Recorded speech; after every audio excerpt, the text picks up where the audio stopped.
الحمد لله وكفى والصلاة والسلام على عباده الذين اصطفى خصوصا على أفضلهم وخاتم النبيين محمد الأمين وعلى آله وصحبه أجمعين وبعد. Brother Chairman, distinguished guests, brothers and sisters and students, Assalamu alaikum wa rahmatullahi wa barakatuh.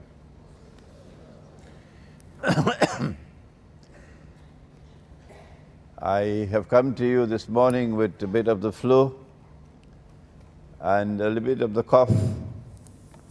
So I have my black seed and honey here to sip, and I hope you will bear with me this morning as we address the subject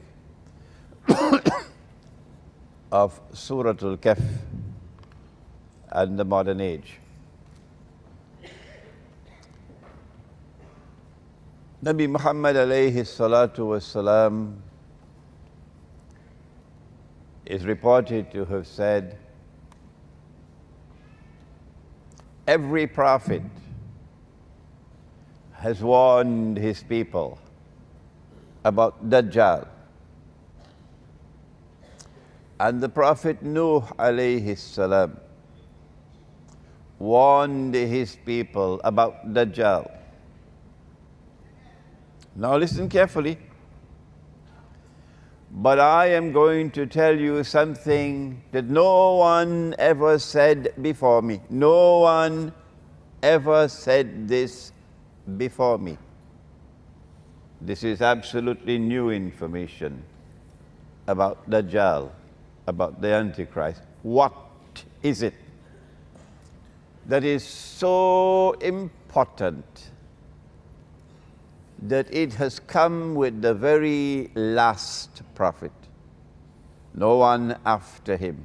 What is it about Dajjal that is so important that no one ever spoke of it before me? What is it? Do not treat this subject lightly. No. Take your time with it. Dajjal sees with his left eye. He is blind in the right eye. It looks like a bulging grip. But your Lord is not one-eyed. Between his eyes, on his forehead, is written the word kafara, kafir. And every mu'min is the one who has not only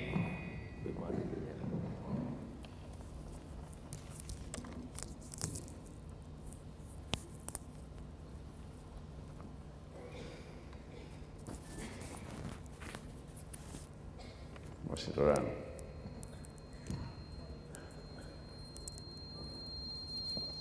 The mu'min is the one who has not only made the declaration of belief with the lips, Islam, but in addition, it has traveled until it has entered the heart. So now he has Iman, so he is mu'min.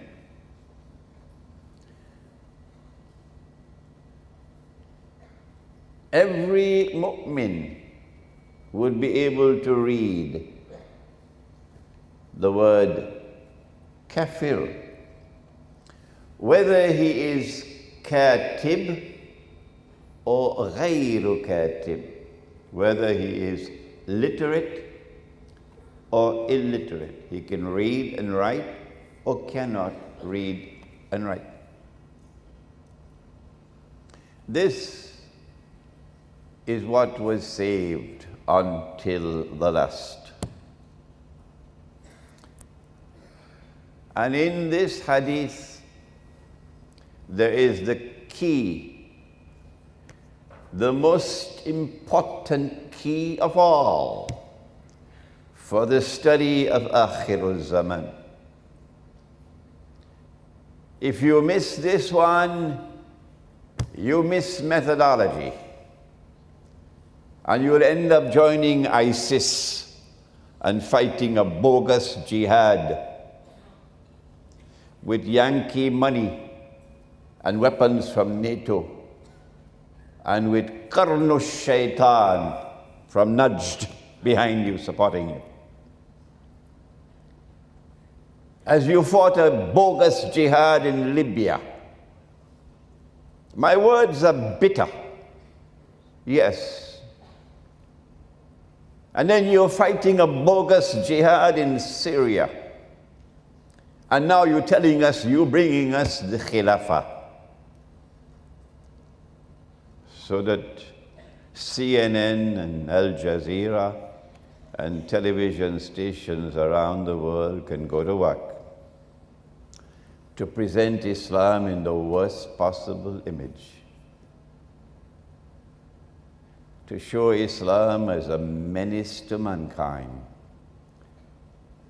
so that Israel can wage the big war that Israel wants to wage, while appearing to be a savior to mankind.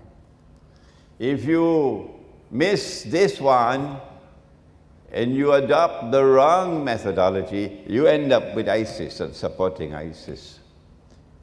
So what is there in this hadith?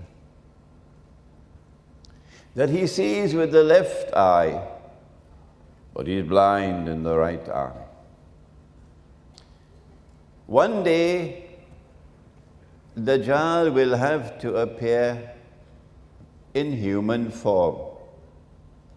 The Prophet said, sallallahu ta'ala alayhi wasallam, he would be a Jew. He would be a young man.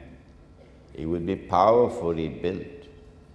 He'd have the curls of the Orthodox Jews. And he will stand up in Jerusalem and declare, I am Al-Masih, the Messiah. When you study the subject, as we have been studying the subject, you know that day is not too far from now. I may not live to see it, but you will live to see it. That's how close it is.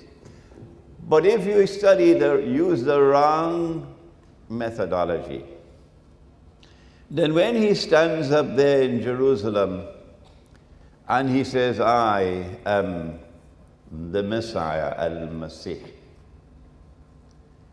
and we say this is Dajjal, you will say, no, he cannot be Dajjal, because he sees with two eyes. And the Prophet said, alayhi salatu wasalam, Dajjal sees with one eye. You are misled because you adopted the wrong methodology. That's why you end up supporting ISIS and the bogus Khilafah. What is the right methodology? How is it that the mu'min can read? Whether he is katib or ghayru katib, he can still read kafir. But Abu Jahl cannot read, and George Bush cannot read, and this other one named Osama or Obama cannot read. How come they can't read? How come the think tanks in Washington cannot read? But the one who has faith can read. Huh? Maybe we should send Abu Jahl to the eye specialist check out his eyes. How come he can't read? But the report comes back from the eye specialist that his eyes are okay. Still he cannot read. But this one can read. Will you not think before you support ISIS? Did Allah not send this Quran لِقَوْمِ يَتَفَكَّرُونَ? Did Allah not send this Quran to a people who think? Why have we stopped thinking? Is it because the one who has faith is not reading with these eyes alone? Is it that in addition to these eyes, we have other ways of seeing? This is called epistemology, the branch of knowledge which studies knowledge. They don't teach it in the universities anymore. How do we acquire knowledge? The scientific method is that knowledge comes from external observation and experimentation and rational inquiry. And the scientific method says, wrongly so, that if knowledge comes from any other source, it's not knowledge. It belongs to Disneyland. But the Quran says otherwise. How I wish the Quran could be studied. How I wish that the Quran could be taught in universities. We'd have a different world today if we would teach the Quran. The Quran tells us, فَإِنَّهَا لَا تَعْمَى الْأَبْصَارِ. It's not these eyes which are blind. وَلَكِنْ تَعْمَى الْقُلُوبُ الَّتِي فِي الصُّدُورِ. What is blind is the heart which is inside the chest. So that the Quran gives us a different epistemology, that we see with external sight and we also see with internal sight. And so now we can subject the hadith to something called ta'wil. Ta'wil. Tafsir is to explain. Ta'wil is to interpret. And we have to talk today about ta'wil. And when we talk on ta'wil, we go to the Quran, not to the hadith, to the Quran. So the one who has faith can read because he's seeing with the internal eye. And the one who is Abu Jahl cannot read because he is internally blind. And so now we can explain the hadith the way, excuse me, the Salafi cannot do it. I have not come to USM with boxing gloves to take on the Salafi. No. Mine is a learned and a respectful response to a challenge from the Salafi. And I expect that he will respond to me in like ways.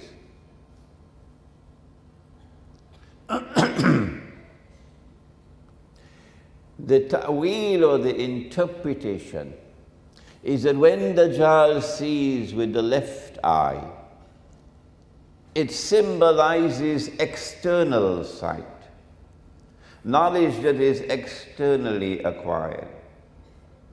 And when Dajjal is blind in the right eye, it symbolizes internal blindness. And all those who follow Dajjal will be internally blind. How then can we ensure that we are not internally blind? The heart can see only when the heart has faith. And you cannot fool Allah. وَعَلَّمُوا أَنَّ اللَّهَ يَحُولُ بَيْنَ الْمَرْءِ وَقَلْبِهِ. Be conscious of the fact that Allah hovers between a man and his heart. Be conscious of the fact that Allah hovers between a man and his heart. So Allah knows whether this heart is worshipping Him or worshipping the dunya. And that's why Surah Kahf gave us the story of the rich man and the poor man. The rich man worshipped his two gardens. With his lips he says, I worship Allah. But with his heart he worshipped his wealth. And he believed that because he was rich, he is superior. So he is looking down at the poor. And the poor man is warning him, be careful. You should say, Ma sha Allah, for what Allah has given to you. Because Allah can take it away from you. It's tomorrow, see what's going to happen to the United States. Just watch and wait and see. And Allah can give me better than what you have. And so said, so done. Allah withdrew the water, and the gardens were all destroyed. And guess what he said, the rich man? Ya laytani lam ushrik bi rabbi ahada. Ya laytani lam ushrik bi rabbi ahada. Woe unto me that I have committed this act of shirk. With the lips you say you worship Allah, but the heart worships elsewhere. So Allah hovers between a man and his heart. And Allah knows whether or not this heart is faithful. When the heart is faithful to Allah, and there is faith in the heart, then Allah will put nur in the heart. And when there is nur in the heart, then the heart can see. Without that nur in the heart, no scholarship, not even a PhD from Al-Azhar University, no scholarship, none, can penetrate ilmu akhirul zaman. Be warned about that. There are two kinds of verses in the Quran. Let us now turn to the serious part of this subject. There are two kinds of verses in the Quran. This is at the beginning of Surah Imran. Allah speaks about ayat muhkamat, verses which are plain and clear. You don't need any interpretation, plain and clear. And these are the Ummul Kitab, the very heart of the Quran is there. So you have no excuse.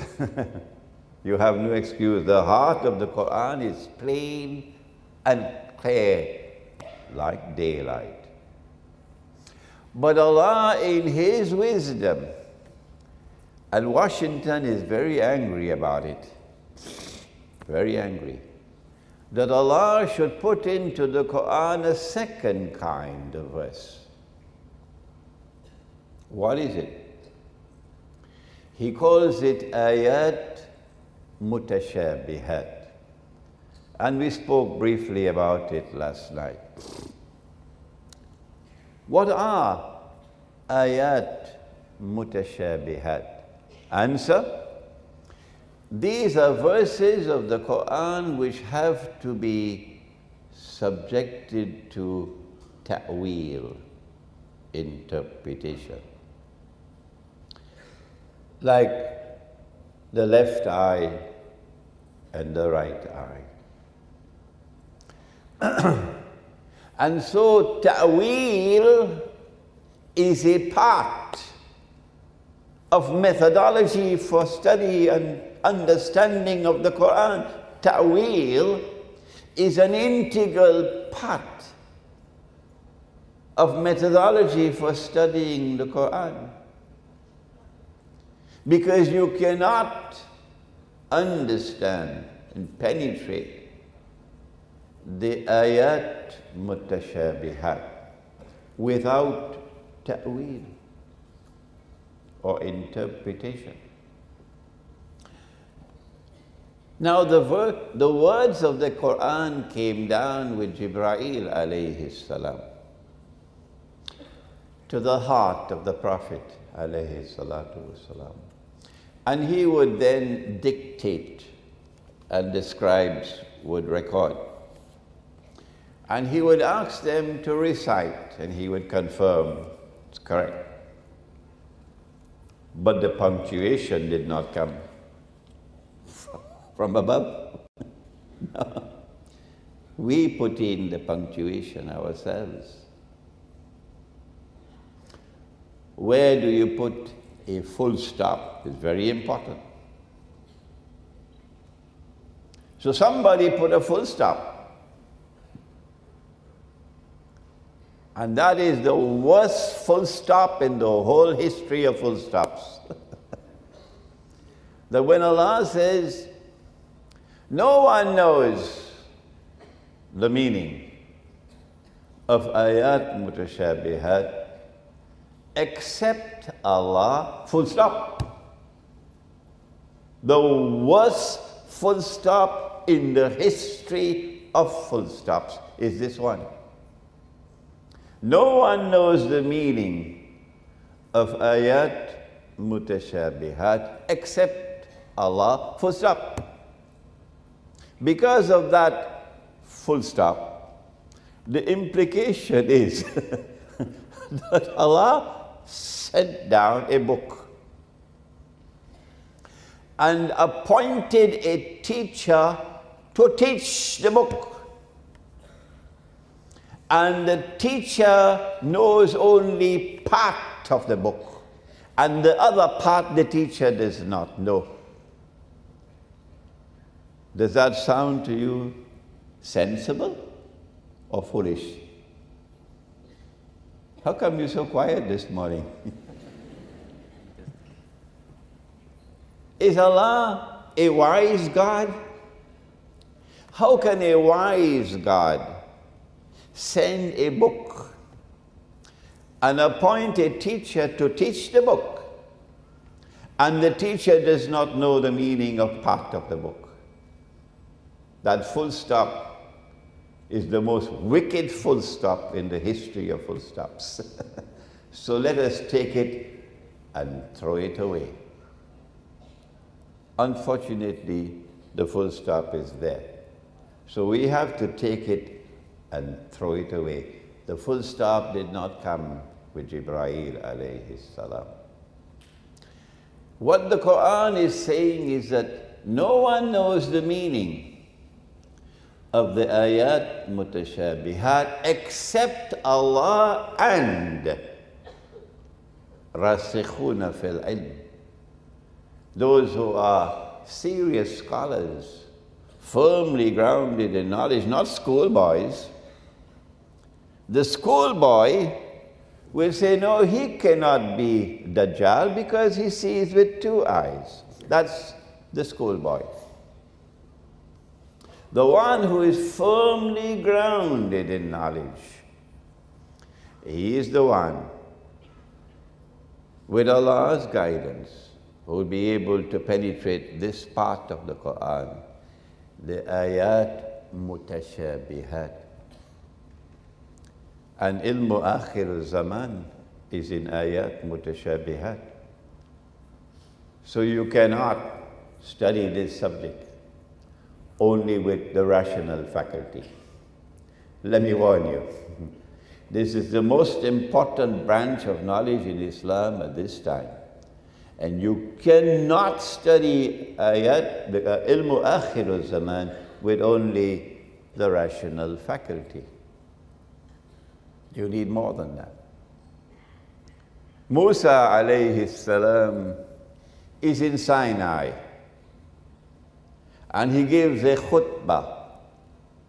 And one of Banu Israel comes to him and says, what a fine khutbah. You must be the most learned man in the world.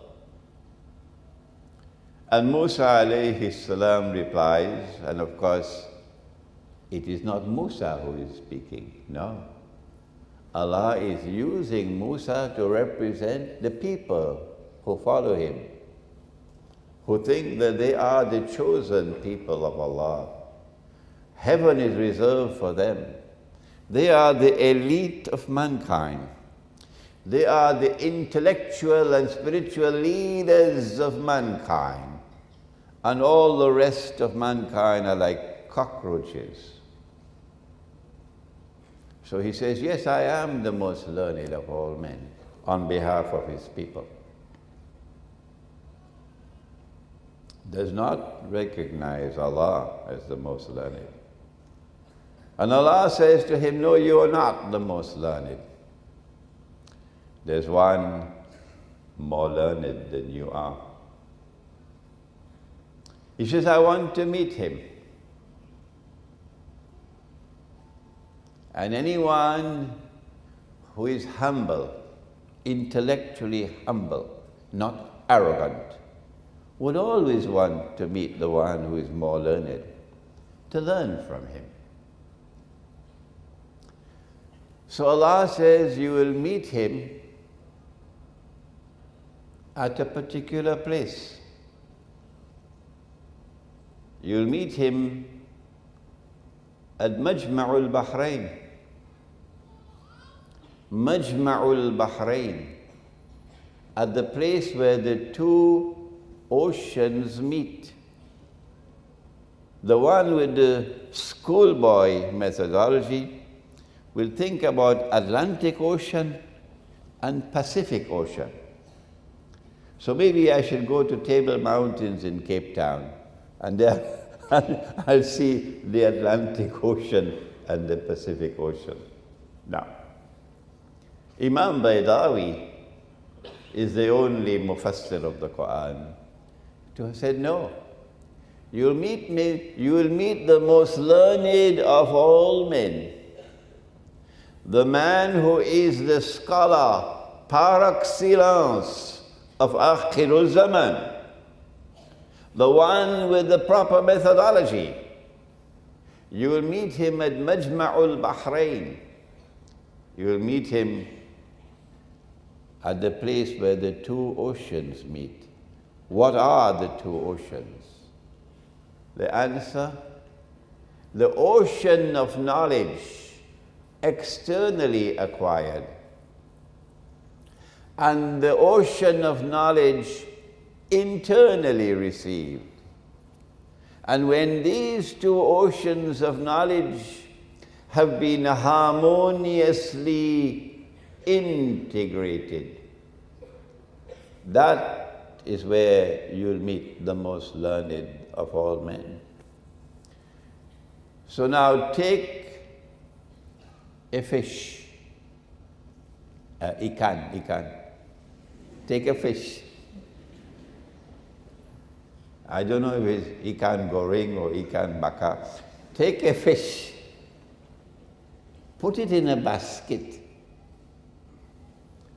and go in search of Majma' al-Bahrain.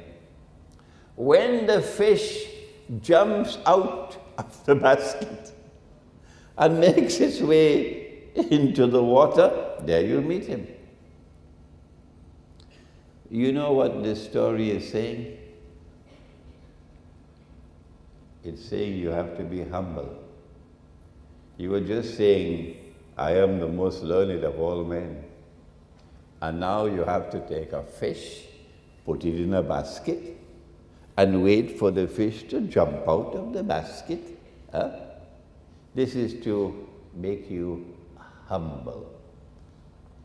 If you are proud and arrogant, if you believe you are the elite of mankind, heaven is reserved for you. The rest of mankind are like cockroaches. You will never, ever get true knowledge. You have to be humble. You cannot pick up a boxing glove for your teacher, constantly fighting with your teacher. Not if you want to study this subject. You have to be humble. So Musa alayhi salam goes off in search of Majma' al-Bahrain, and he takes the fish and he puts it in the basket, and he takes a young man with him. And welcome to Surah Kahf.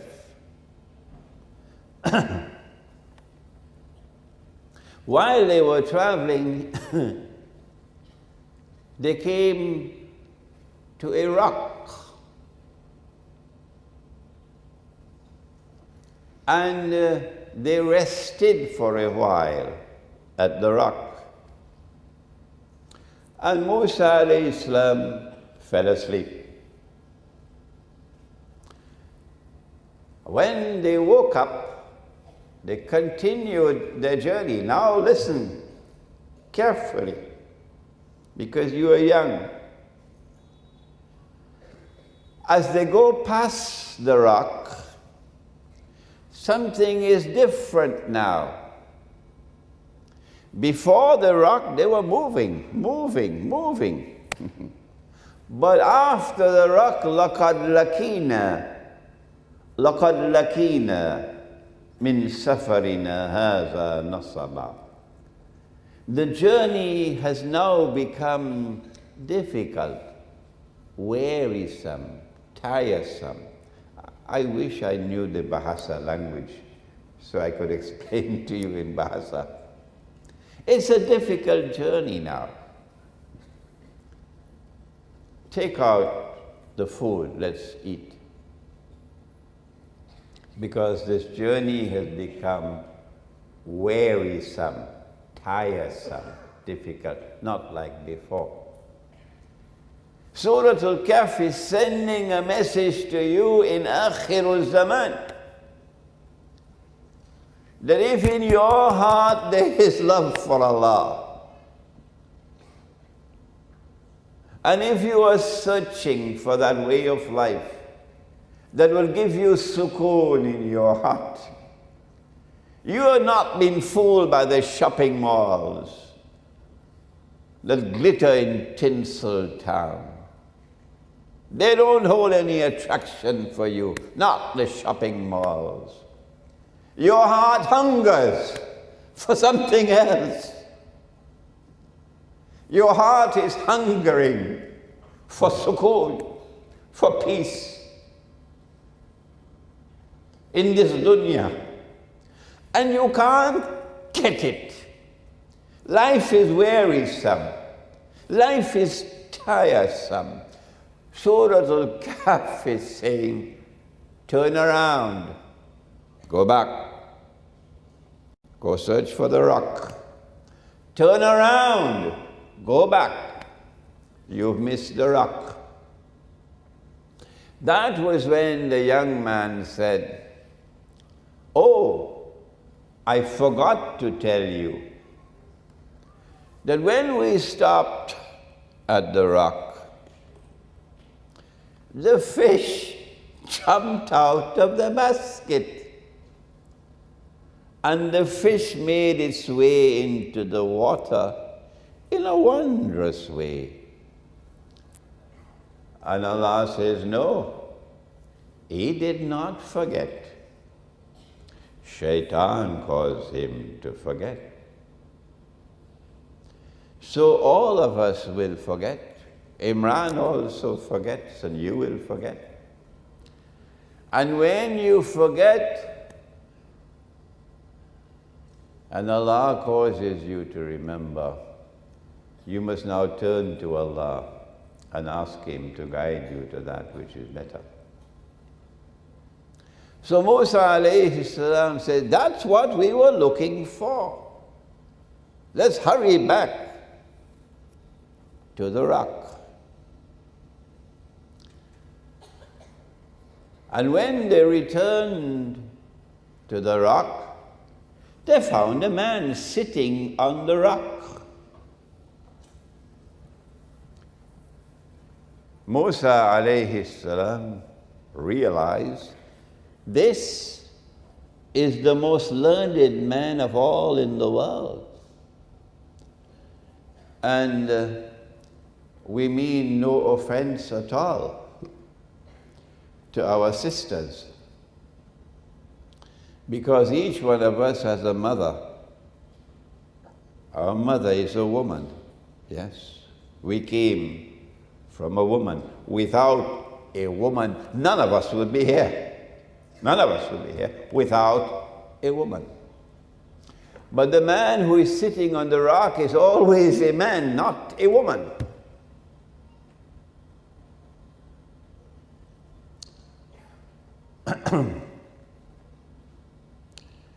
This is the most learned of all men. So Musa alayhi salam greets him with salams. Assalamu alaikum. The man responds and says, what?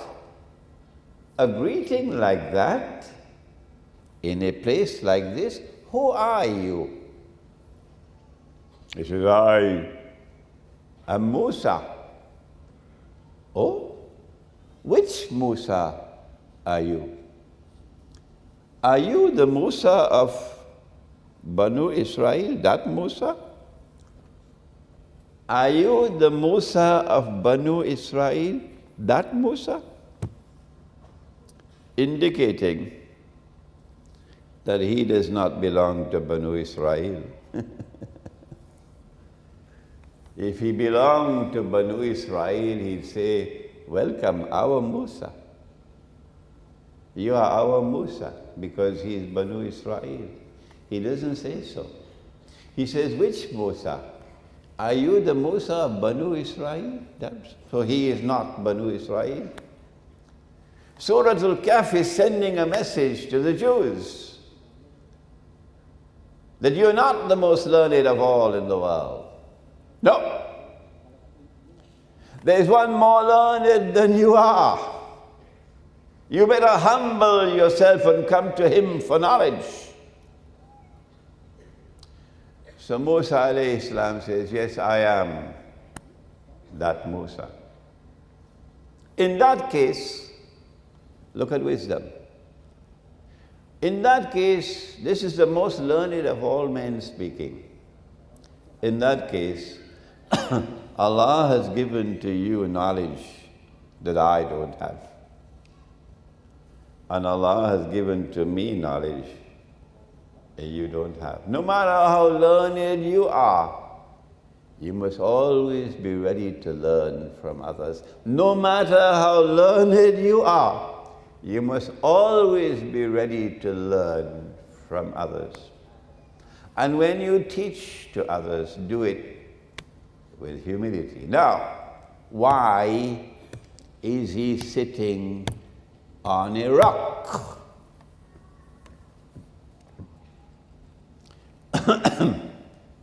Why is he sitting on a rock? This is religious symbolism. And you must have insight, basira, to understand the symbolism. He's sitting on a rock because he's not sitting on shifting sand. He's not the kind of man who any direction the wind blows, he has to turn in that direction. So when Washington says one thing, suddenly you see him change and he's following the way of Washington. And then Washington changes, says another thing, and suddenly you see the scholar of Islam changing, turning that way now. Why? He doesn't want to be called a terrorist. He doesn't want his name on any no-fly list. No. So he has to turn with the wind. But not this man. He sits on a rock because he is firm. Firm in his views. He speaks without fear. He does not speak to please the people. He speaks to please his Lord. And if the people are happy, alhamdulillah. And if they are not, then that's just too bad. If he has to be one voice and one voice alone in the world, he will not change his mind. That is what it means to sit on a rock. He got a backbone made of steel, not a backbone made of recycled paper. So my daughters, when you look for a husband, find a boy, find a man who has a backbone made of steel, not one with a backbone made of recycled paper. And so Musa alayhi salam says to him, I want to follow you so I can learn from what Allah has given to you. The teacher of Akhirul Zaman is Khidr.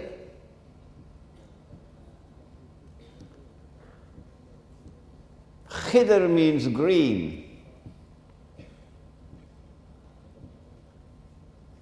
He is the only teacher of Akhirul Zaman, because only he has the right methodology.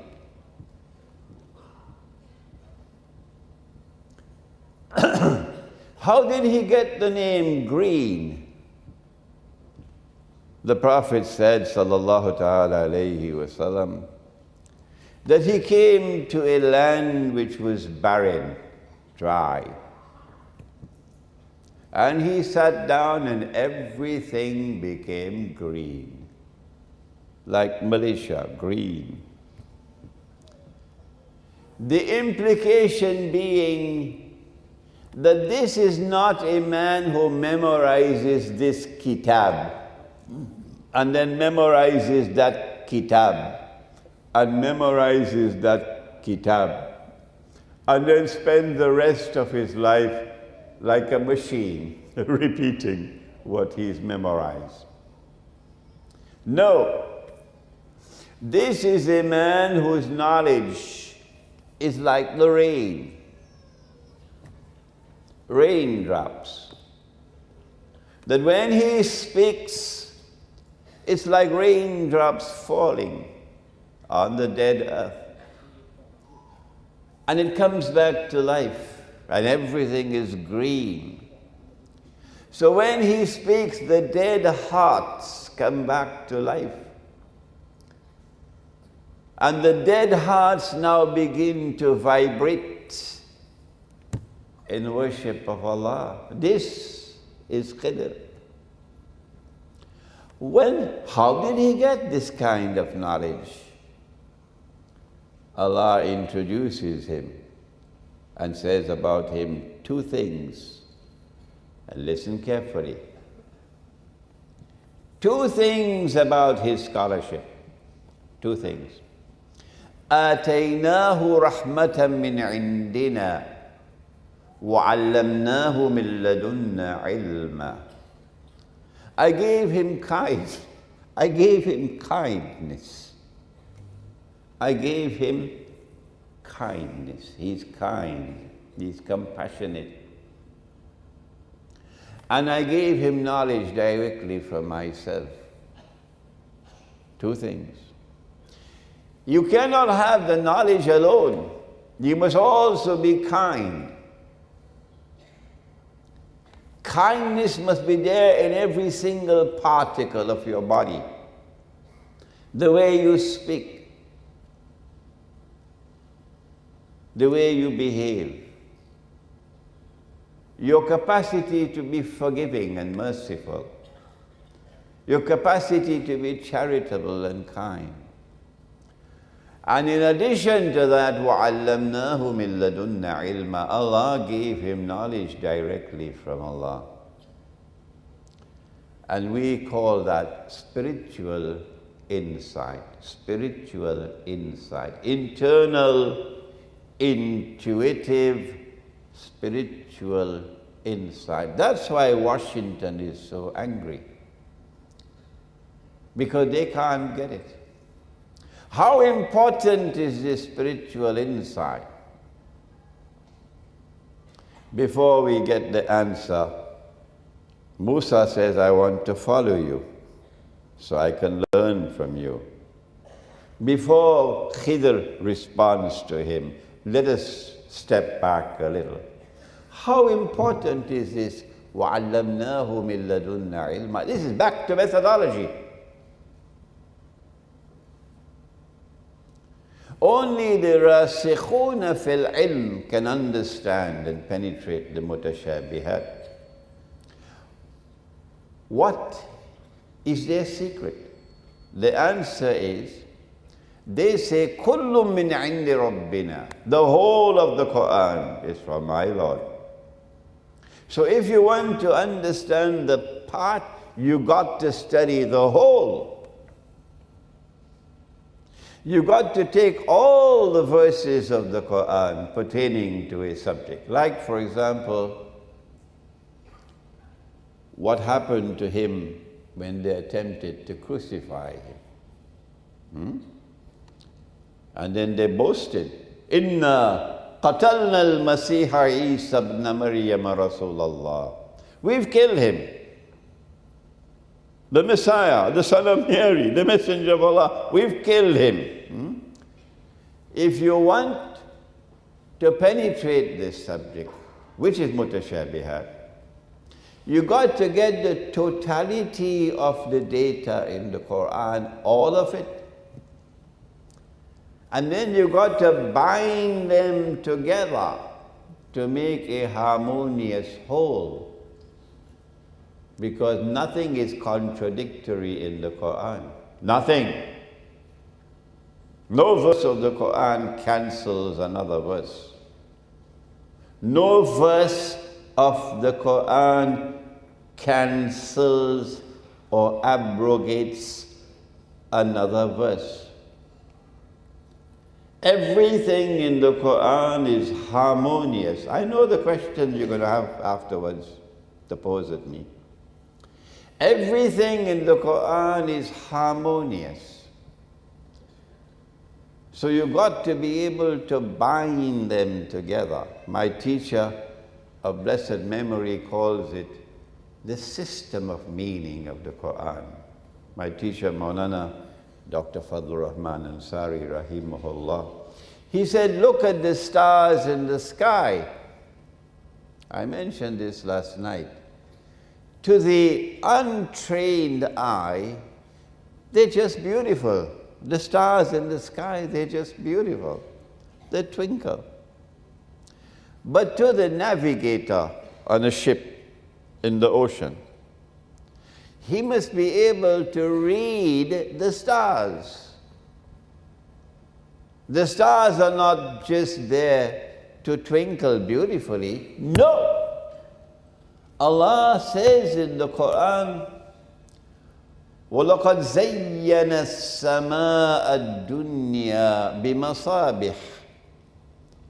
Masabih, plural of misbah, lamp. He says that the stars are there to function as lamps. A lamp is something that allows you to see. And so the stars are there to allow you to navigate the ship. But you have to be able to understand the relationship between the stars, which make them a harmonious whole. This is not for schoolboys. No, this is for scholars. To take all the verses of the Quran and bind them together on a particular subject to make a harmonious whole. In other words, if you forget everything else, remember these words. As a scholar, you have to be able to connect the dots. Connect the dots. When you learn to connect the dots with the stars, you can navigate a ship. When you learn to connect the dots in the Quran, you'll be able to understand the mutashabihat. When you learn to connect the dots of history, you will understand that Pax Britannica did not emerge by accident. No. Pax Britannica came into being for a particular reason. But only eschatology can explain it. Oxford University cannot do it. Cambridge cannot do it. The Sorbonne cannot do it. Harvard cannot do it. Yale cannot do it. MIT cannot do it. Only eschatology can do it. Pax Britannica did not come into being by accident. And the sterling pound did not emerge as the international currency by accident. And Pax Americana did not replace Pax Britannica by accident. And the US dollar did not replace the sterling pound by accident. When you learn to connect the dots of history, you will understand the historical process, as no university can teach you. And so spiritual insight, that is the key for connecting the dots. But the one who has pride and arrogance, I am the elite, how could he do it?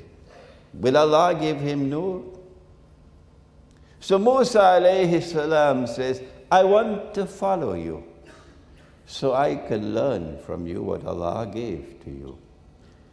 Listen to the answer. Listen to the answer. Khidr alayhi salam replies and says, إِنَّكَ لَن تَسْتَطِيعَ مَعِيَ صَبْرًا وَكَيْفَ تَصْبِرُ عَلَى مَا لَمْ تُحِطْ بِهِ خُبْرًا. You cannot show patience with me in what I have to teach.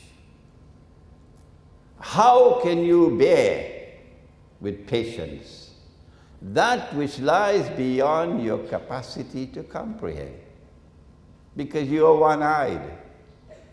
إِنَّكَ لَن تَسْتَطِيعَ مَعِيَ صَبْرًا وَكَيْفَ تَصْبِرُ عَلَى مَا لَمْ تُحِطْ بِهِ خُبْرًا.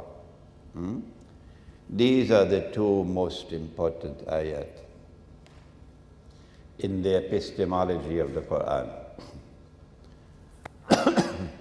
So when you become a student of such a teacher, when you find your khidr, I am now an old man, tomorrow I'll be in my grave.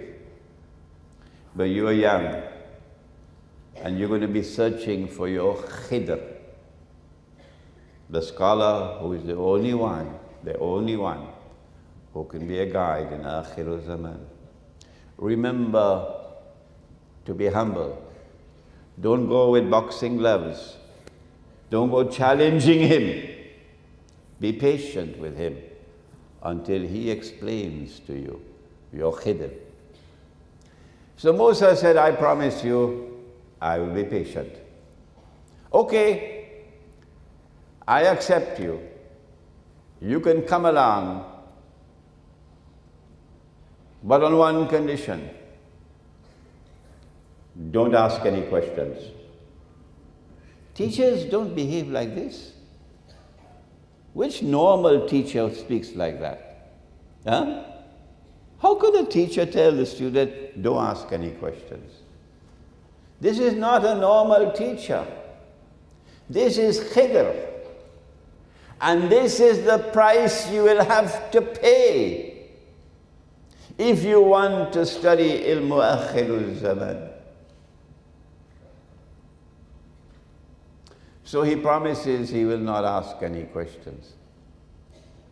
And then they travel, and then there's the boat, and there's the boy, and then there's the wall. I don't have to tell you, you all know.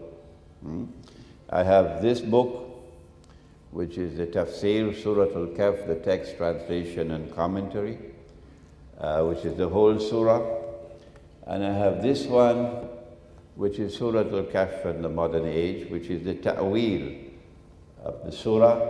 I have this one, which is on Ya'juj and Ma'juj, which is the third book on Surah Al-Kahf. I have one more to write and make dua that I can write it on Dajjal, then the quartet will be finished. You must not ask any questions, and then three events occur. And on each occasion, Musa alayhi salam delivers judgment, and his judgment is wrong. His judgment is wrong because he does not have a full knowledge of the subject. His judgment is wrong because he does not have a full knowledge of the subject. He's only seeing a part of it. Like today we now have pipe-borne water. And everybody performing the wudu with the pipe-borne water. And everybody performing the wudu of Gog and Magog. And everybody have abandoned the wudu of Muhammad alayhi salatu wasalam. They don't understand. A trap was set for them. And they walked into the trap. And they're performing a disgraceful wudu. That's the wudu they're performing. And with that wudu, they want to perform salat. And then they come to teach you Islam. And they cannot even perform wudu. So you have a partial understanding and you make the mistake. That's what happened to Musa, alayhi salam. Or, I didn't want to say it last night, but let me say it now. I hope I don't spoil your lunch. You cannot get nur without water. You cannot get nur without water. Water is the road to nur. Water.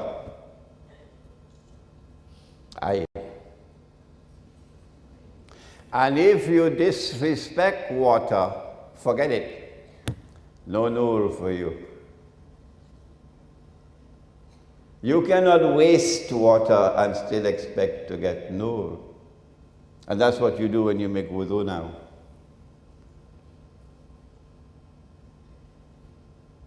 Do you think the American Indians who lived in America before the devil came to take over America?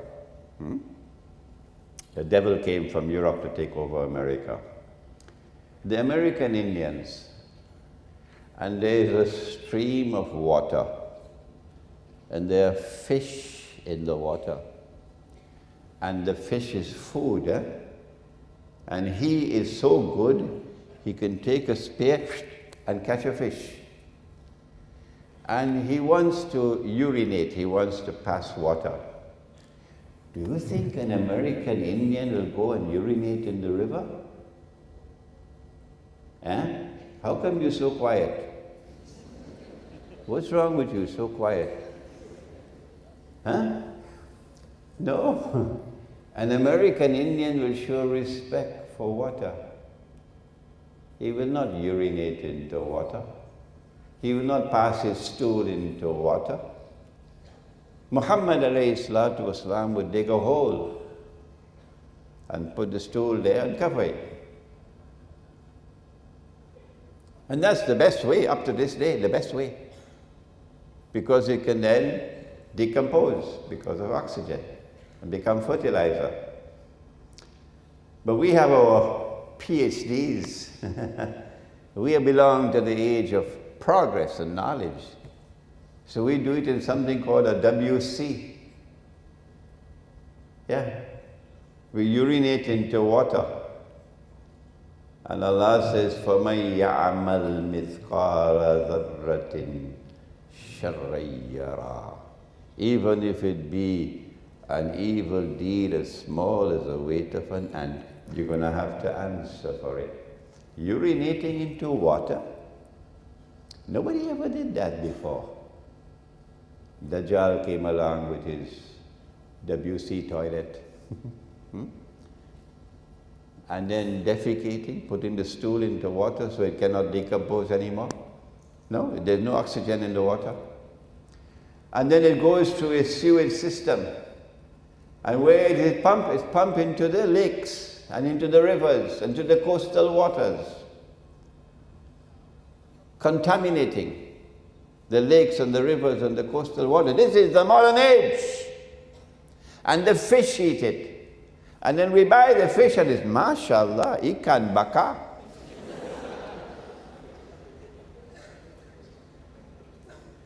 So you're only seeing a part of the subject and you make wrong judgment. And Musa did it 3 times. Khidr alayhi salam, because he has full knowledge, he can see what Musa cannot see. And believe you me, we have plenty blind people in the world today. Believe you me, we actually have people in the world today with the knowledge of cattle, that you could take a piece of paper, put a picture on it, put a number on it, and give it a fictitious value. And it becomes money, and even your central bank don't have 5 ringgits worth of knowledge and intelligence to understand this is bogus, this is fraudulent, this is utterly haram. And Imran Hosein could talk and talk and talk and talk and talk. It makes no difference. It makes no difference. If you had a little bit of sense, you'll understand that Israel is not so stupid as you are. That tomorrow Israel is going to bring gold and silver as money, while you stupid, foolish Muslims still remain following the enemies of Islam with this bogus money. Israel is going to bring gold and silver tomorrow as money. I hope I don't live to see that day, because the shame and the embarrassment will be too great for me. My ummah, the ummah of Muhammad alayhi salatu wasalam, and you cannot even recognize this as bogus and fraudulent, as haram. Where are the scholars of Islam? Musa alayhi salam does not have the full knowledge. Khidr has the full knowledge. And so Khidr is able to explain the boat, the boy, and the wall. I want to end with a little bit of ta'weel on all three. In the case of the boat, he damaged it because he knows that something is coming and they're going to lose their property. And by damaging it, he saved the boat. So when you have knowledge which comes directly from Allah, you are able to anticipate what is coming. My critics, and they have no other job in the world other than to criticize Imran Hosein. No, his books must not be in our bookshop. No, he must not be invited to come and lecture. Protestant Islam.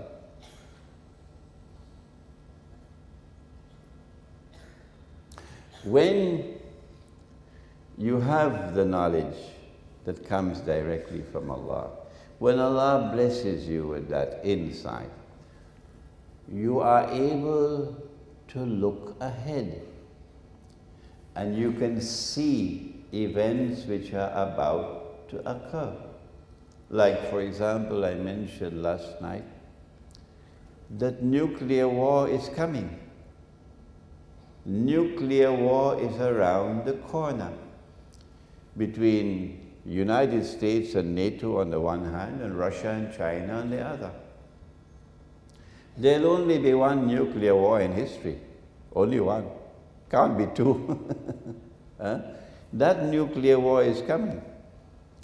And they want it sooner rather than later. Because the longer they wait, the stronger will Russia become. I was of the opinion that perhaps the nuclear war would be 5 or 10 years from now. And then I went to attend a conference in Iran in September, a conference of independent thinkers. And on the first night that I was there, I had 2 dreams, one after the other. And in both the dreams, I saw nuclear war. I saw the missiles being shot into the sky. And I saw that Pakistan was a part of the nuclear war. The Christians call it Armageddon. The Prophet ﷺ called it Malhama. Would it not be of benefit if we are able to anticipate that nuclear war is coming? And what can we do to prepare for it? Yes, only Allah knows the future. You don't have to tell me that. But Allah can, if He wishes, convey knowledge. to those whom He chooses. And so with the methodology of Khidr alayhi salam, you can look into the future and see that a king is coming to seize the boats. And by damaging the boat, he saves the boat. Similarly, today we know the US dollar is going to collapse, probably with the nuclear war. I don't think it will collapse before that, but I can be wrong. And when the US dollar collapses, all the paper money in the world will go with it, including your ringgit. Their plan is to have one universal currency, one, for all of mankind. And it will be invisible electronic money. And if we are so stupid to accept the paper money, will we be so stupid to accept the electronic money as well? When we should be returning to dinar and dirham? So, when you have internal, intuitive, spiritual insight, and you study Surah Kahf of the Quran, you are able to anticipate what is coming. Number two, the boy. And he killed the boy because he knew that this boy was going to grow up to join ISIS and go fight the bogus jihad and become a threat not only to his parents but to the whole ummah. You can see ahead. But now look at something else. The wall. And the wall is collapsing. And he rebuilds the wall. And Musa cannot understand why he's rebuilding the wall amongst the people who would not offer any hospitality.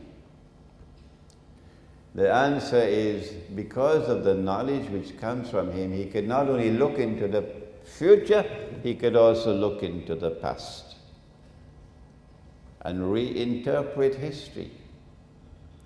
That there is a treasure underneath the wall. It belongs to two orphans. And Allah wants that these orphans should grow up and get the treasure that their father left for them. So when you have this knowledge which comes directly from Allah, you're not only able to look into the future and anticipate what is coming, you're also able to look back into the past and connect the dots of history and recognize the dot that connects Pax Britannica with Pax Americana, with Pax Judaica, which is around the corner. And you'll understand, therefore, the movement of history. And you'll be able to anticipate how much time is there left before the Malhama.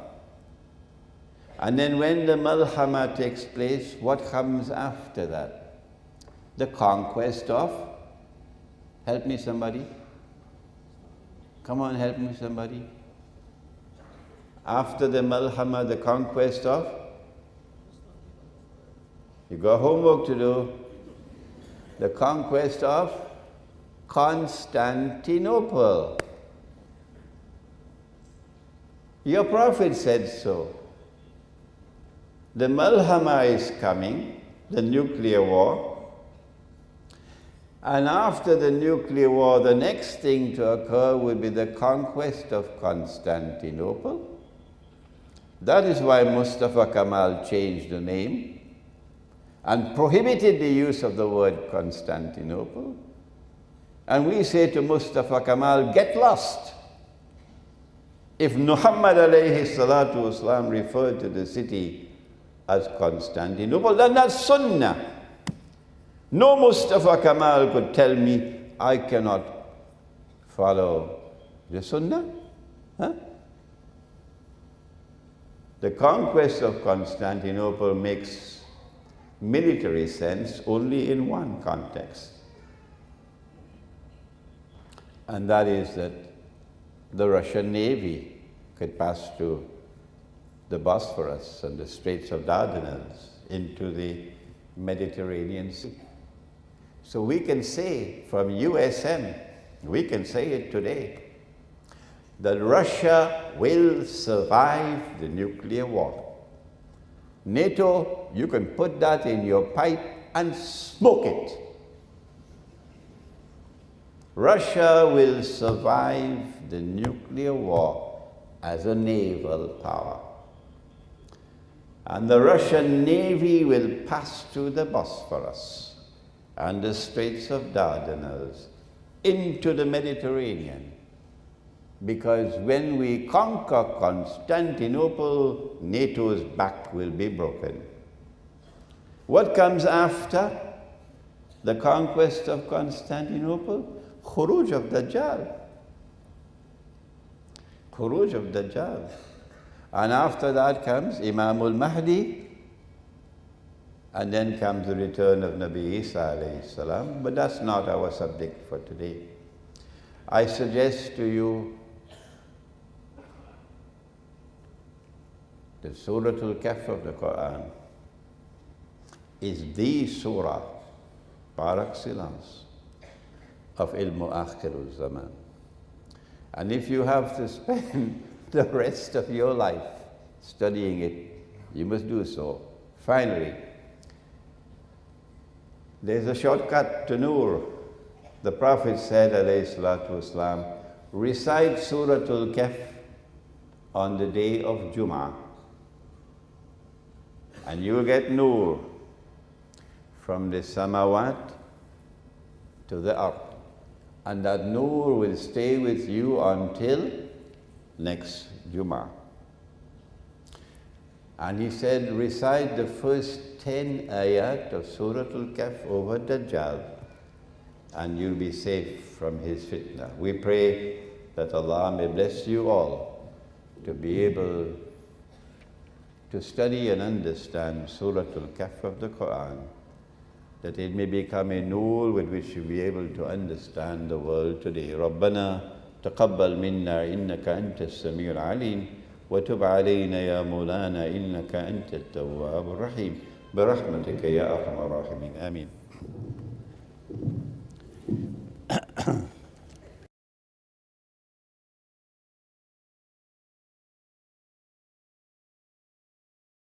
Assalamualaikum. Salam. Sheikh, question is, according to your studies of your Jumaju, Dajjal, and the coming, could you just help an ignorant me to have a feel about what you think is the reality in the real world with relation to your study? For example, you said the conquer of Constantinople, the definition of what it really means, or the signs of coming of the Dajjal, and how we guide ourselves to fully understand it, as well as what's the event coming, so that if we are not as knowledgeable as you, and that is the case, that we at least give ourselves a chance to have a little bit of understanding of what is to come. Thank you. I will need 1 week to answer you.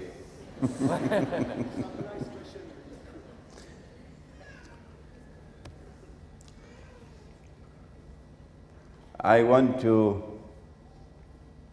suggest that you read Jerusalem in the Quran, which might qualify as the textbook of Islamic eschatology. And after reading Jerusalem in the Quran, then you read these books on Surah Al-Kahf. The key to the subject, and this is where the Iranians differ with me. I've been to Iran 3 times already. And Iran, the Shia ulama are very firm in their view that the key to ilmu akhirul zaman is Imam al-Mahdi. And I said to them, no, you're wrong. The key to ilmu akhirul zaman is Nabi Isa alayhi salam. So you've got to study the subject of Nabi Isa alayhi salam. particularly what happened at the time when they attempted to crucify him, which we don't have the time now to explain. And once it is established from the Quran, that Nabi Isa alayhi salam never experienced maut. So you're wrong when you translate the Quran to say he died. You're wrong. Be careful. The Quran does not say that he experienced maut. And since kullu nafsin za'ikatul maut, every soul must taste maut, the implication is that includes Nabi Isa alayhi salam. So wherever he is, he has to return. Then you come to the hadith about Dajjal, who will impersonate the true Messiah. And since the true Messiah has to rule the world from the holy state of Israel, from Jerusalem, it follows that Dajjal, if he is to convince the Jews that he is the true Messiah, he will have to establish his rule over all of mankind from Israel. Now you can understand history. In order for him to rule the world from Jerusalem and convince the Jews that he is the Messiah, number one, he has to liberate the Holy Land for the Jews. He did that already. When the British army defeated the Ottoman army and took over Jerusalem, 19 what? 17, yes. Number two, he has to bring the Jews back to the Holy Land to reclaim it as their own. He did that. And he was assisted by a Zionist clone called the Soviet Union. He was assisted by a Zionist clone called the Soviet Union. You see what happens when you study the subject? You can reread history. Number three, he has to restore a state of Israel in the Holy Land. He's already done that, 1948. Number four, he has to cause that state of Israel to become the ruling state in the world. So Malaysia has to bend its knee. That's why you lost the first aircraft. That's why you lost the second aircraft. Because Malaysia will not bend its knee. I don't know how many more aircraft you're going to lose. Because Malaysia would not bend its knee. That's why you're losing the aircrafts. He has to establish his rule over the world. That's why they want the nuclear war. So that the two ruling powers in the world would knock out each other. So a post-nuclear world would be a world that Israel can more easily establish its rule over. This is how you're able to use this subject to understand and explain the world today.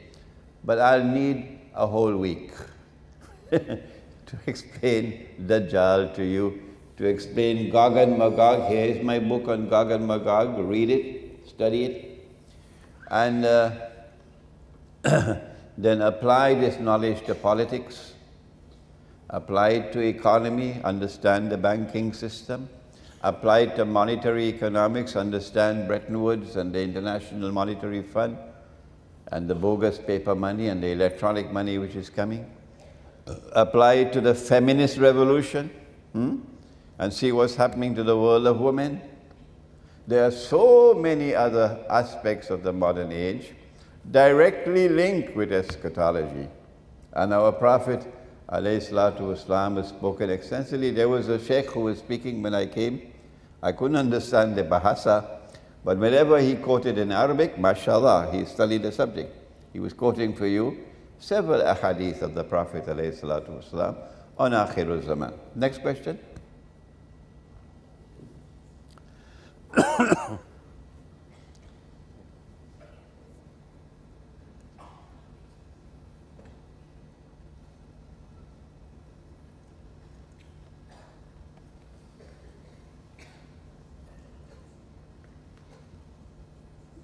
Assalamu alaikum, Sheikh. My name is Muhammad Yusuf. In your various lectures, you have criticized the banking system and also various financial institutions. My question is, what do you think of the Islamic banking and takaful, in which we were told that it is Sharia compliance?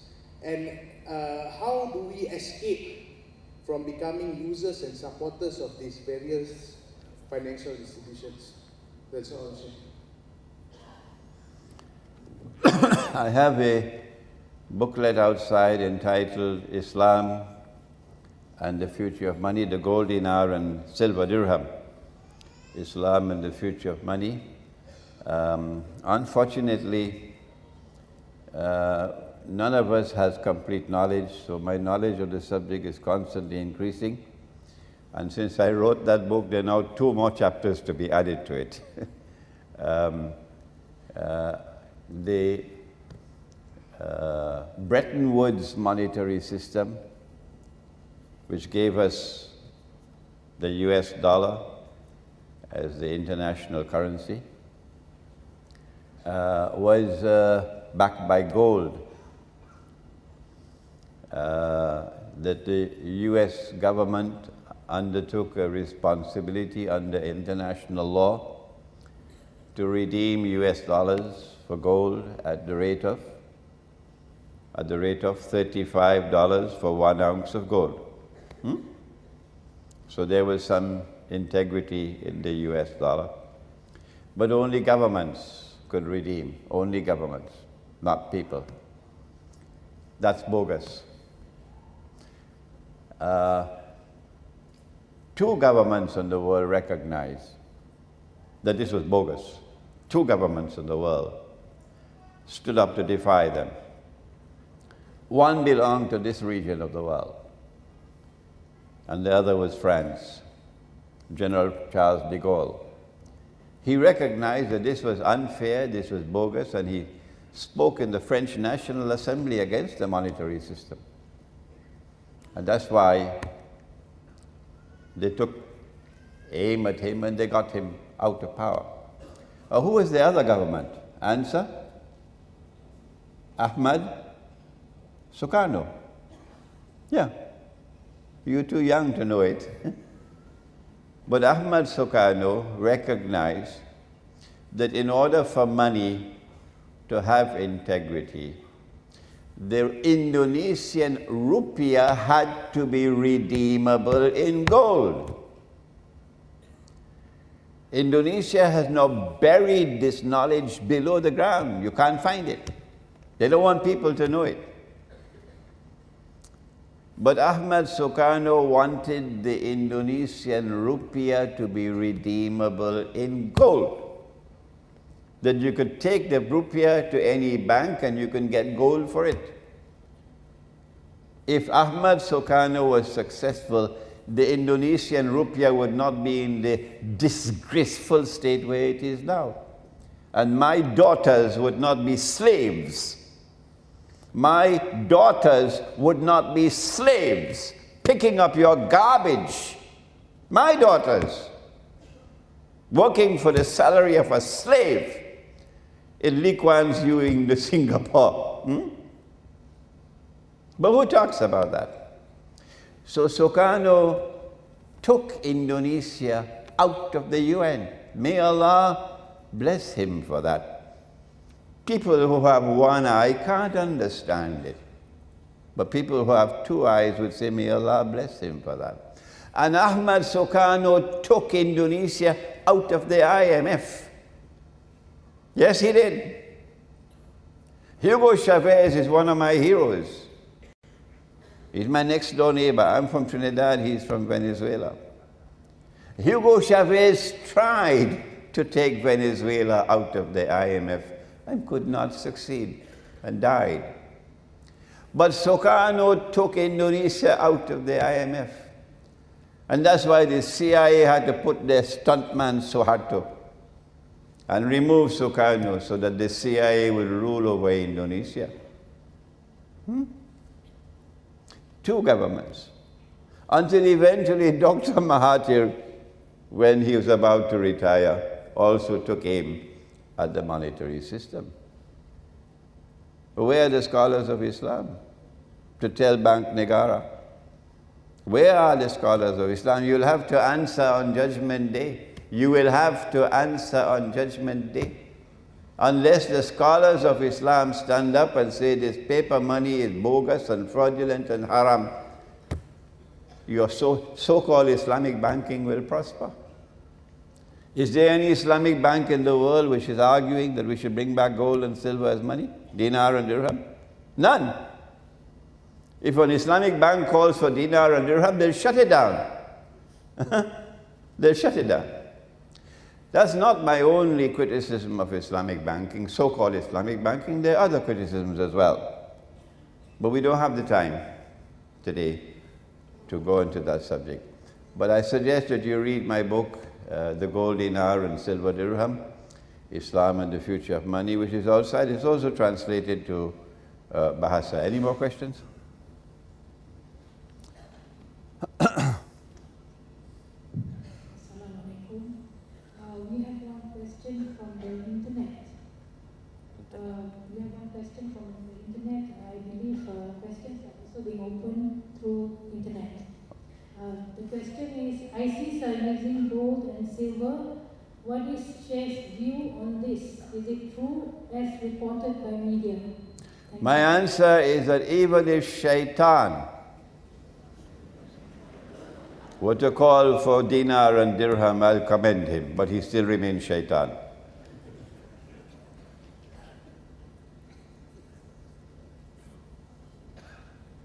I think allow them first. Assalamualaikum warahmatullahi wabarakatuh. Saya minta Tuan boleh jelaskan kepada Sheikh dalam sebab kalau saya cakap di broken English, okay? Saya Muhammad Fitri. Saya ingin tanya, apakah ada kaitan antara surah Al-Kahfi, akhir zaman, demokrasi dan kesyirikan? Terima kasih. Is there any relationship between Surah Al-Kahfi, democracy, kesyirikan, and shirk? Is there any relationship between democracy and shirk in Akhir Zaman? Of course. Of course. Democracy has come as part of a package. The package includes the modern state, the modern republican state, the modern monarchy, the Khilafah state in Islam, and medieval Christian Europe, and the Hindu state. They all recognize something above as supreme. In the case of the Khilafah state, Allah is Al-Malik. Allah's sovereignty, Allah's authority, Allah's law is supreme. Dajjal came with the modern state. And the modern state around the world today, whether you have Islam as your state religion or not, whether you call yourself the Islamic Republic of Pakistan or the American Republic of Pakistan, the modern state says Allah is not Al-Malik. No. Who is Al-Malik? From the time you sign to accede to the Charter of the United Nations Organization. The Charter of the United Nations Organization makes it obligatory on you to submit to the supreme authority of the Security Council. Allah could tell you something else, but when the Security Council orders, you have to obey. Once you accede to the Charter of the United Nations, you're committing shirk. Iran had a revolution 35 years ago. I was in Iran last month to tell them that. 35 years now, and you still cannot recognize in Iran that you're in shirk by being a member of the United Nations organization. The modern state says Allah can make it haram, riba, but we can make it halal. Is it halal in Malaysia? My question to you, is it permissible in Malaysia to lend money on interest? How come you're so quiet? Yeah. Malaysia, you made it halal. You made it halal. Banks lend money on interest all the time, including Islamic banks doing it from the back door. Islamic banks are lending money on interest through the back door. The commercial banks are doing it through the front door, the Islamic bank is doing it through the back door. But they will not challenge me, no. No, they will not challenge me. So it's halal. Allah made it haram and you made it halal, all around the world today. If you make halal what Allah made haram, what sin is that called? Answer? It's called shirk. Where's the evidence? Surah Tawbah. Surah Tawbah. So yes, democracy is part of a package. Democracy is also part of a package called elections. And through elections you choose your government.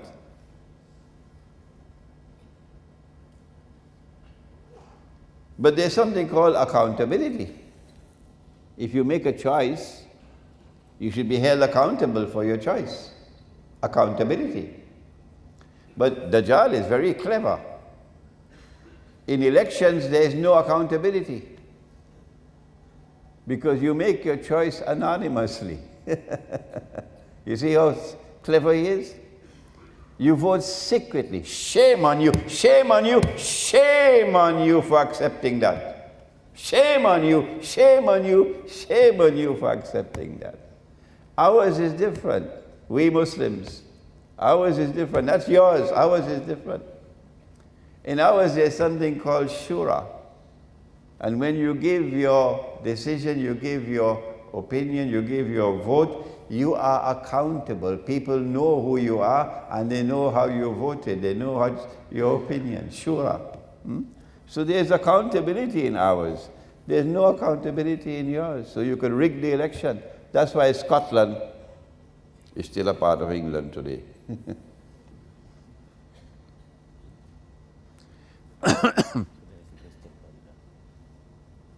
Assalamualaikum. My name is Nur Hidayah. I have one simple question only. Nowadays, many Ustad advise us to recite and even memorize the first 10 ayah and last 10 ayah of Surah Kahf in order to prepare for the ending and confront Dajjal. So what are your opinion about this? Is that good or what? That's all. Yeah, it's not your ustaz who asked you to do that. It's Nabi Muhammad. It's Nabi Muhammad alayhi salatu wasalam. There's one hadith, the first 10, another hadith, the last 10, another hadith, the opening ayat of Surah Kahf. Memorize them, particularly when you have to go to immigration. You memorize them so you can recite. This is meant to open up for you the whole surah.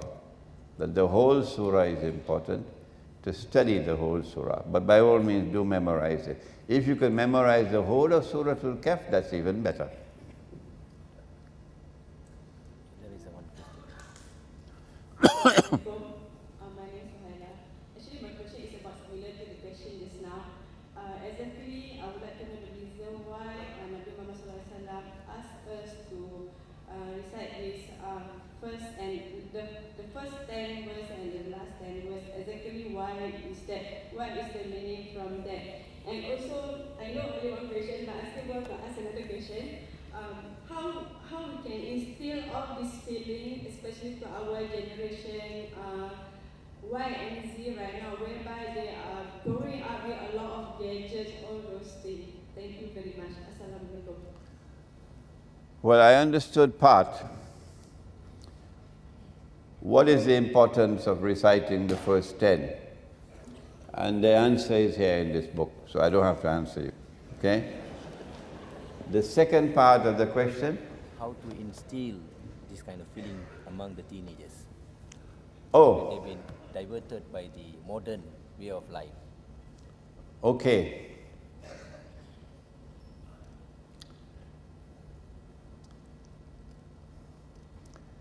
How do we protect our teenagers from the traps, the fitna of Dajjal? Number one, are you ready? Turn off the television. Number two, take the television and throw it out of the house.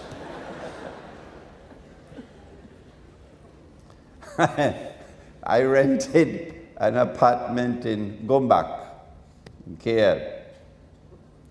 My landlord is Chinese and very nice man, very straightforward in his business dealings. And he kept his apartment very beautifully, mashallah. And he was so happy he's leaving for me a huge television in the sitting room, big like this, and another one in the master bedroom. So I called him.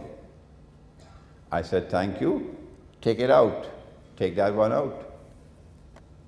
My Chinese landlord is looking at me with disbelief, he cannot understand. You don't want it? I said, no. Take it out. We don't watch television. No. I'm staying in a hotel, I never turn on the television set in the hotel, never. Because that is one of the most important instruments that Dajjal has for brainwashing you. Brainwashing you. Number two, the internet has its value. There's no question about it. My eschatology has now reached all over the world. Not even the Salafi can stop it now. And it's because of the internet. But then the internet is also filled with time bombs that you can easily be distracted and easily be misguided. So as parents, you've got to monitor your child's use of the internet. Shopping malls are dangerous places. Shopping malls are dangerous places. When a 15-year-old boy leaves Kampung and comes to KL and goes into a shopping mall, his eyes open big. And when he sees the half-naked woman, his mouth opens big. So the less you can have of visits to shopping malls, the better. If you have problems with your teenagers and you cannot solve them, you cannot get them under control, then solution is get out of the cities and go and find residence in kampung. The best kampung of all is the one where you cannot use a cell phone. The remote countryside. And there you have a chance of protecting your teenagers, yes. Assalamualaikum. My name is Fazli Ahmad. After listening to your explanation about Akhir Zaman, I just wonder what's going to be the impact to the countries in this region, like Malaysia and Indonesia, due to the what is going to be the impact going to be for the countries, for especially Malaysia. And another thing, in your opinion, another thing I want, another question is that Malaysia is a country. What is our role in Malaysia? What is our responsibility to prepare for the akhir zaman, like the nuclear wars and so on? I understood the second question, but not the first. This one, the impact of the Dajjal effect to Malaysia. What is Dajjal's plan for Malaysia? Yeah, yeah. The effect. Okay. Actually, Malaysia is in great danger. And the loss of the 2 aircraft should be a wake-up call. Malaysia is in great danger. Why? Because the nuclear war is around the corner. Israel is going to step out from behind the hijab because Israel has to replace the United States as the ruling state in the world. And from the time, for example, Israel launches an attack on Pakistan's nuclear plants, guess what's going to happen in this part of the world? We had a taste of it in 1990 when Saddam Hussein invaded Kuwait.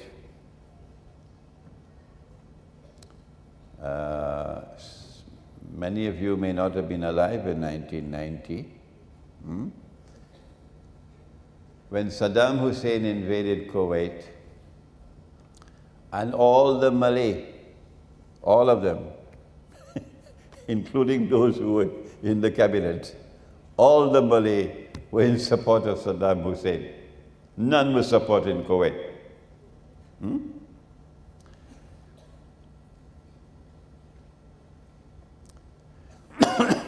Because the Malay sentiment in their hearts, they could recognize who was the oppressor and who was the oppressed. So when Israel steps out from behind the hijab and starts to launch her wars, Muslim sentiment in this part of the world is going to be inflamed. No government will be able to control, none, the Muslim people of this region, particularly in Indonesia. And if Singapore does not respond, if Singapore does nothing, then goodbye Singapore. Goodbye Singapore. Because Lee Kuan Yew in his profound foolishness, I mean, this is not just simple foolishness, this is profound foolishness on the part of the founder of Singapore. Not to recognize that Singapore is a little island in a sea of Islam, and to adopt a policy of becoming little Israel, I mean, that's a PhD in foolishness. That's what Singapore is, little Israel. So from the time Israel steps out from behind the hijab, there's going to be such a backlash against Singapore that no Singaporean will be able to come over to Johor with the hope of returning home alive. You're not sure?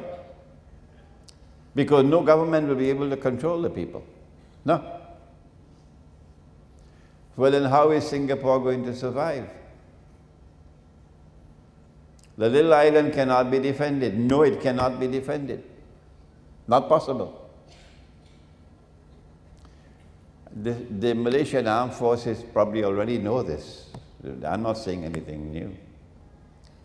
That the only way that Singapore can possibly survive is to get more space. And so one can expect some rash move on the part of Singapore at the expense of either Malaysia or Indonesia, more likely Malaysia. But any such move on the part of Singapore will trigger racial war, race war in this part of the world. So you're sitting on a gunpowder at this moment. You're sitting on gunpowder at this moment. And It is eschatology, the study of eschatology, that will help a government in Malaysia, and the government in Indonesia to prepare for what is to come. I don't think I should speak any more than what I've just said. I think we give last question. Assalamualaikum, Sheikh. My name is Ismail Wanda. My question is actually relates to Dajjal.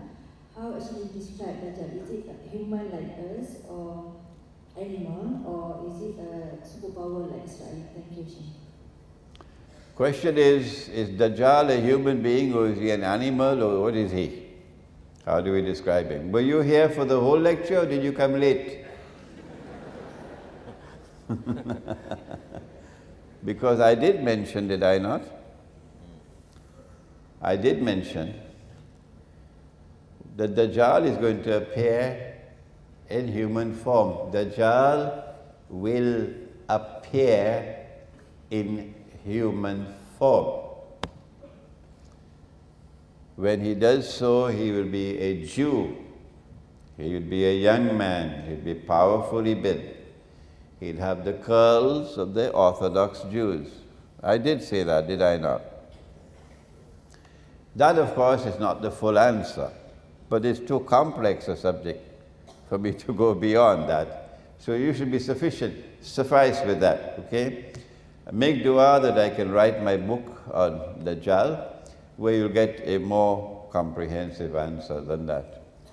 Assalamualaikum, my name is Panka Iknor, and I wanted to ask you, what is your advice to us about the money? Because technically we are living in a money world, and everybody is like very obsessed about money. We cannot live without money. And how we educate even our parents that say so obsessed about money. But we here, you yourself don't really care about money. It's just a second value. How do you advise the people around us say that money is not that important? There is other thing that is important. Please advise me on this. The question is, how do we explain to our parents, how do we explain to the society that money is not everything, that there are things in life that money cannot buy?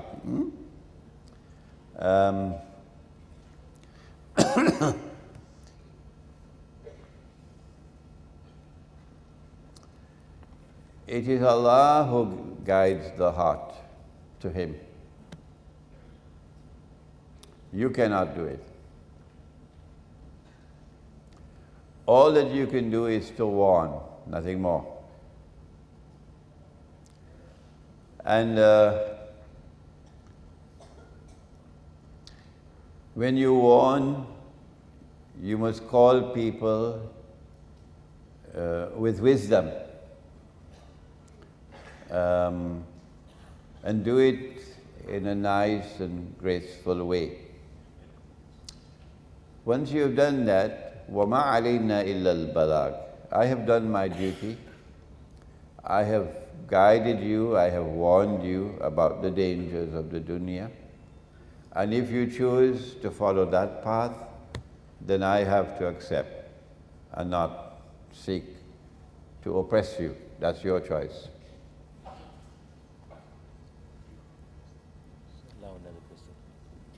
Assalamualaikum. My name is Johannes Rahmani. I have one question regarding ISIS. I read a lot of from the net, a lot of things shows a good thing. But based on your explanation just now in your lecture that ISIS is a bogus, so can you explain it further? Thank you. Question. Who provides them with state-of-the-art weapons, the most sophisticated weaponry? Do they have the technology themselves? Do I live in dreamland? Do they have the manufacturing plants? Who provides them with all these weapons? Number two, who is financing them? They're being paid $1,000 a day to go and fight? Where's the money coming from? My answer is that it's the same force at work that recruited them in Libya and sent the weapons into Benghazi. I don't want to speak anymore about how the weapons reached Benghazi. The Turkish government has a lot to answer for to Allah on Judgment Day. This bogus Turkish government, pretending to be Islamic. And they recruited fighters from different parts of the world, paying them money. These are mercenaries, not mujahideen, mercenaries. They're fighting for money. Okay? And they show no Islamic etiquette, Islamic rules of warfare. In the case of Tripoli, they waited until Ramadan. They waited until people have fasted for the whole day. And now it is the time to break the fast. And everybody lay down their weapons to sit down over the iftar to eat. And these wicked people who say they are mujahideen launched their attack at that time and killed maybe 1,000, 2,000 people in order to take Tripoli. They can't be Muslims. Their place is in Jahannam. The same people who did that in Libya, in consequence of which Libya is now, it's a failed state, it's finished. It's rubbish, that's what Libya is today, rubbish. And NATO is in charge in Libya. So when the attack on Egypt takes place, Israel will attack from one side and NATO will attack from the other side. The same people are also there in Syria. Who's providing them the weapons? Turkey is doing it. Turkey is a member of NATO. That's prohibited by the Quran. Prohibited by the Quran. Turkey is providing the weapons. Saudi Arabia. The Prophet ﷺ pointed to the east, to Najd. And he said, Najd is Qarnu Shaitan. Qarnu Shaitan. The age of Satan, not the horn, the age. It is Qarnu Shaitan who is behind ISIS today. Not just the CIA, not just the Mossad. It is Qarnu Shaitan. Providing the weapons, providing the financing, doing all the strategic thinking for ISIS. But if you don't want to believe me, you can wait until Judgment Day and you'll see for yourself. But on that time, don't ask for excuse. On Judgment Day, no, too late at that time. If you can't see now, Man kana fi hadhihi a'ama فَهُوَ فِي الْآخِرَةِ أَعْمَى وَأَضَلَّ السَّبِيلَ. Whosoever is blind here will be blind there as well and more misguided. That is the Quran.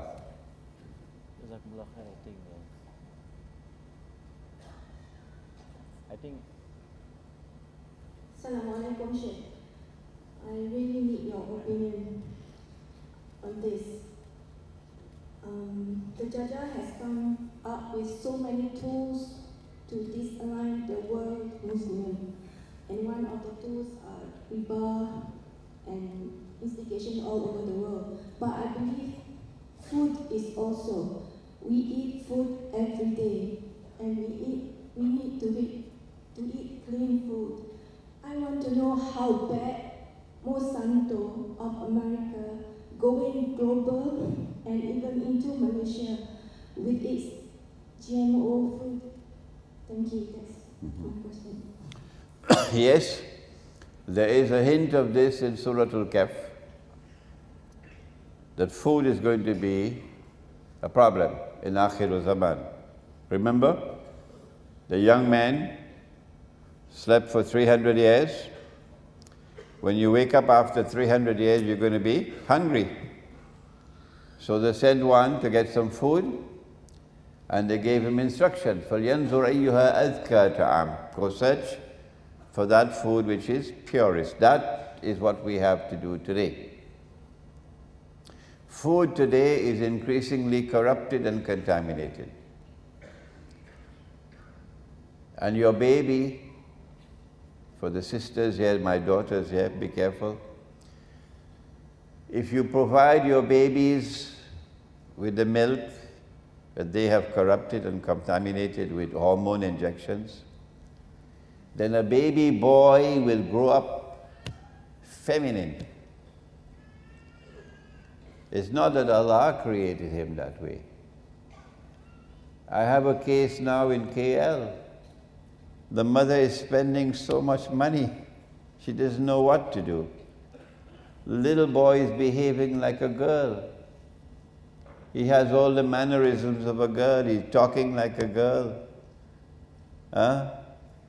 It's hell for the mother. And the baby girl will grow up like a tomboy. And you don't know what to do with this girl. She's not growing up like a girl, she's growing up like a boy. She's behaving like a boy. And you, the mother, you have the problem more than the father. He's outside working all day. So you've got to be very careful about food, because they're putting into the food that is going to contaminate and corrupt the food and create problems for you tomorrow. That was the question on food. But if I may be allowed to take on one more subject about Dajjal. It's not going to make me popular, but I'm not here for popularity. In the Quran, Allah is plain and clear. Allah is plain and clear in the Quran that He created men to have several wives. Oh yes. He created men to have several wives. And the sunnah of the Prophet ﷺ is to have several wives. And so too the companions of the Prophet ﷺ. And if men are to have several wives, it follows that Allah must have created more women than men. You cannot have men having several wives and yet create same amount of men as women. So forget about the official statistics. Forget about it. There'll always be more women than men in the world. Dajjal it is who has come along. And when you study ilmu akhir zaman, then you will understand the strategy. And brainwashed all of us, including the scholars of Islam, brainwashed us all that good men, decent men, respectable men, men who are models of conduct, are men who have only one wife. And when a man takes a second or a third wife, like your grandfather did and your great-grandfather did, something is wrong with him. You despise him. You don't want to marry a man who already has a wife. No. People are going to laugh at you to be a second wife. This is the attack of Dajjal. This is the attack of Dajjal.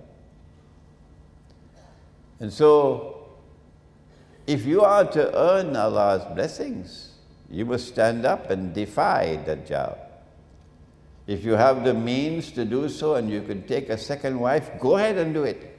Imran Hosein is speaking. Go ahead and do it. But if you cannot be a good husband to your first wife, you cannot be a good husband to your second. No. First be a good husband to your first wife. Then you can be a good husband to the second and the third. You don't have to be rich to have several wives. No. In many parts of the world today, there are poor people in the villages who have several wives. But it is something pleasing to Allah when you act in accordance with Allah's guidance. This is part of the strategy of Dajjal. So as men have only one wife, there'll always be a surplus of women out there who cannot find a husband. That's a recipe for disaster.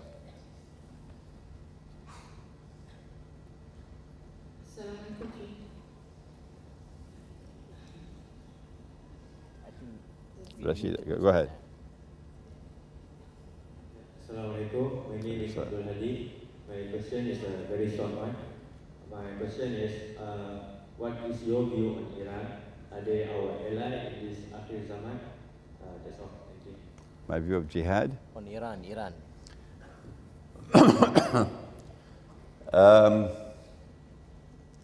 I am about to deliver a lecture on the subject, the master plan, Dajjal's master plan for Akhir Zaman is to bring about Shia-Sunni civil war in Islam.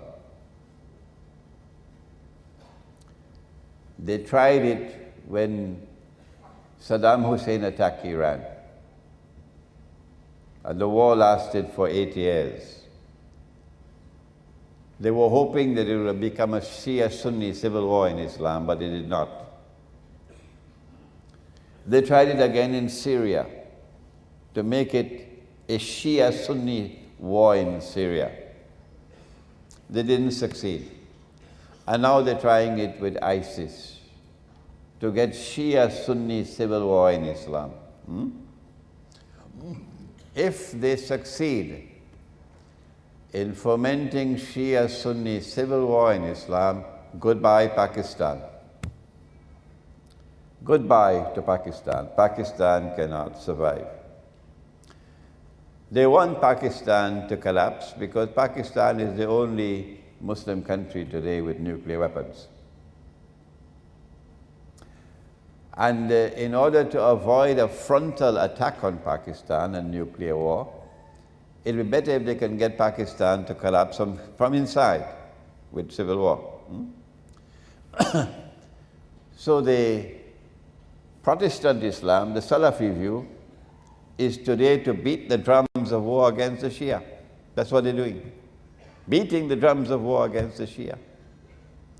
This is why I travel to Iran again and again, to try to build solidarity with the Shia ulama. And I was just in Iran 3 weeks ago, and I said, we've got to sit down and come to some common understanding.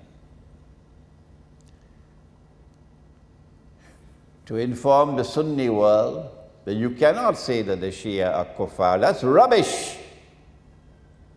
That's rubbish. That's schoolboy methodology. The Shia are kuffar. In order for you to say that they are kuffar, you have to declare a fatwa. The fatwa has to be issued by someone of authority, someone with knowledge. And it has to be a document. And that document has to get ijma', consensus. That has never happened in history. No. And no one has ever prevented the Shia from performing the Hajj. If I'm wrong, tell me I'm wrong. How come no one in the history of Islam have prevented the Shia from performing the Hajj? How do you explain that? No ijma'. And now you come to tell Imran Hosein they're kuffar? That's schoolboy stuff. That's not scholarship. So we have to get this into the head of the Sunni, that the Shia, the Ithna Ashari, they are Muslims. And we also have to get it into the heads of the Shia, that the Quran is the supreme authority in Islam, not the Hadith, the Quran. You cannot divide the Ummah based on Hadith. No. Is there anything in the Quran which states plainly and clearly that succession to leadership in Islam is divinely ordained and restricted to the house of the Prophet ﷺ? No, the Quran does not establish that. That's from the hadith, not the Quran. And you cannot establish a belief system only on the hadith. It has to be supported by the Quran. And so you should stop. Stop it. Stop ever saying that Abu Bakr Siddiq and Umar Farooq and Uthman Ghani, radiallahu ta'ala anhum, that they were usurpers. That is a sinful thing to do. That's nonsense. It's false. Stop it. You cannot establish a belief system based on hadith, unsupported by the Quran. So we've got to bridge the divide, the Shia-Sunni divide, on these two issues. And hopefully, I pray that Allah may help us that we can prevent Shia-Sunni civil war in Islam. So one more last question you want to ask. The last one. I think this for limited time. Okay, thank you very much. Assalamualaikum, Sheikh. I'm from Ipoh Perak. Just now in your earlier discussion, you have mentioned about how Singapore can survive, okay? And you did mention about Singapore to survive is to get more space, and they have to expand the space, and they have to expand the survival even up to Malaysia, that will trigger a racial war. So as a Malaysian, I'm worried about that.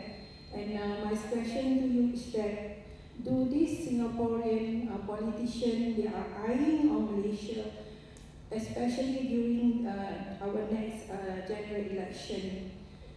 I'm sorry, I have to, involve politics here. As we know that PAP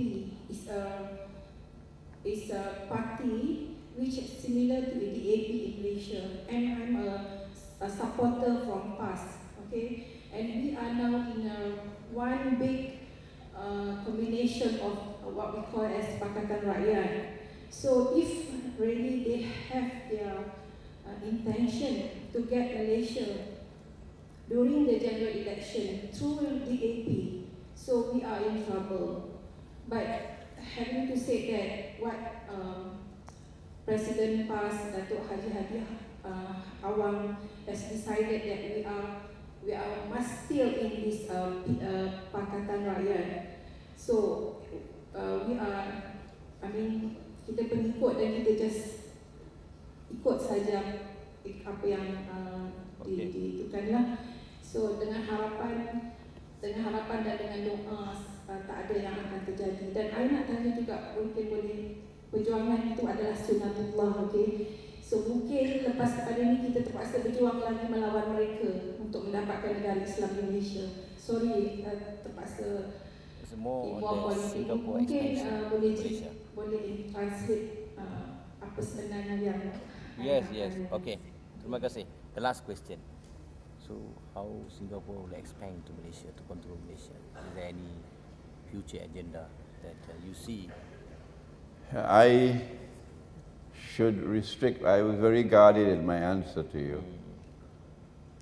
And I should restrict my comments to what I've said, nothing more than that. I don't know the names of the political parties, no? I don't know the names of the political parties in Malaysia and in Singapore. I know PAS, yeah. I don't think PAS knows me, but I know PAS. So, I don't have the time really to study local politics.